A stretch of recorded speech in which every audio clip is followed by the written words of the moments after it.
Sampai hari ini Pak, masih banyak guru-guru yang menangis.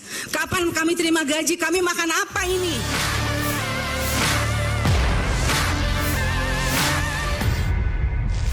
Menteri Pendidikan, Kebudayaan, Riset, dan Teknologi Nadiem Makarim angkat suara soal hadirnya 400 orang sebagai anggota tim bayangan yang ada di Kemendikbudristek.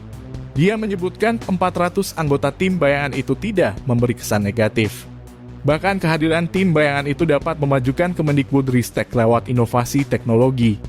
Tim bayangan itu awalnya dipertanyakan oleh anggota Komisi 10 DPR RI, Anita Jachobagah. Kami dengar di PBB Anda dengan bangganya ada 400 tim bayangan. Pertanyaan saya, tim bayangan yang Anda katakan dengan bangganya di sana itu, apa dampak positifnya, apa energi positifnya untuk Indonesia? Kenapa masih banyak persoalan di daerah 3T?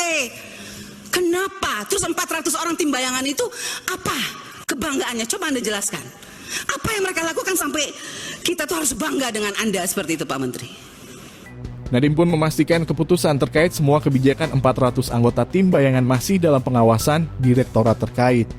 Artinya, anggapan bahwa 400 anggota tim bayangan memegang kendali penuh atas semua direktorat yang ada di Kemendikbudristek itu salah.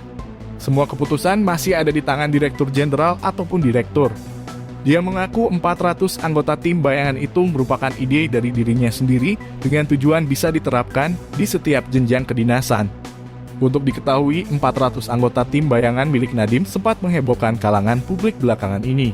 Hal itu dilontarkan Nadiem dalam rangkaian United Nations Transforming Educational Summit di markas besar PBB bahwa tim yang berisikan 400 orang itu bukanlah vendor untuk kementerian.